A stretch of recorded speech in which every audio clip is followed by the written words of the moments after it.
ஆயிரக்கணக்கான மக்கள் ஒரு நாளைக்கு வேற உயிரினங்களால கொல்லப்படுறாங்க. அதுல 5வது இடத்துல முதலைகள். ஒரு வருஷத்துக்கு 1000க்கும் மேல மனுஷங்க முதலைகள் கடியால உயிரிழக்கிறாங்க.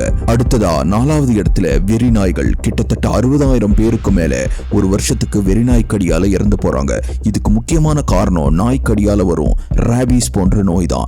3வதா பாம்புகள். ஒரு வருஷத்துக்கு கிட்டத்தட்ட 50,000 1,38,000 பேர் கடுமையான விஷப்பாம்பு கடி மூலமா உயிரிழக்கிறாங்க. 2வது இடத்துல வேற யாரும் இல்ல, மனுஷங்களே தான்.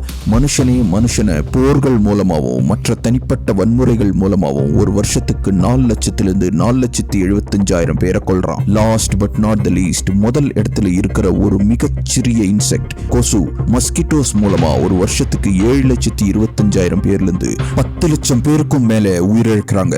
பெரும்பாலும் அதுக்கு காரணம் கொசு கடிச்ச பிறகு ஏற்படும் மலேரியா, டெங்கு, சிக்கன் குனியா போன்ற நோய் தான். நினைச்சு பாருங்க, இந்த குட்டி கொசுதான் உலகத்திலேயே பெரிய கில்லர்.